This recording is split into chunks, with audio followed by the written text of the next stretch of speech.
زۆری نەبر کە کۆسپەکان دوای واژۆکردنی ڕێکەوتن نامە مێژوویەکە سەریان هەڵدا.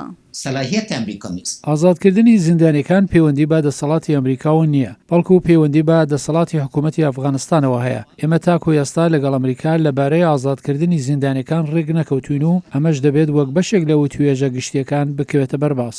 پێشمەرجی تاڵیبان بۆ دانوستان لەگەڵ بەرەی ئەفغانی ئازادکردنی هەزاران زیندانیە بە گوێرەی ڕێکەوتن نامەکە و توێژەکان دەبێت لە دەی ئەم مانگەوە دەست پێ بکات. تاڵیبان بەمە نیگەرانە و ئەمەش لە ئیستادا سەرێشەیەکە بۆ ئەمریکا.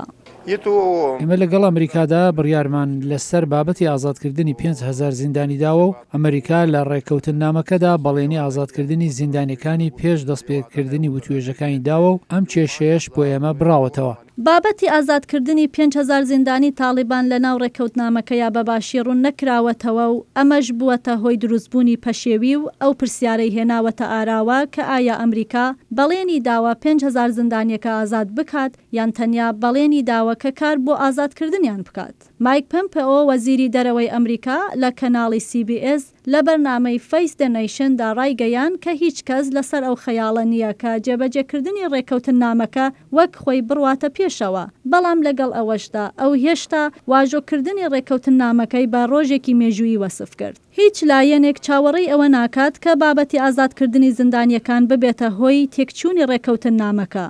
بەڵام لەوانەیە ببێتە هۆی دواکەوتن لە جێبەجێکردنی بڕیارەکان بە تایبەت بابەتی گفتوگۆکانی تاڵیبان و لایەنە ئەفغانیەکان.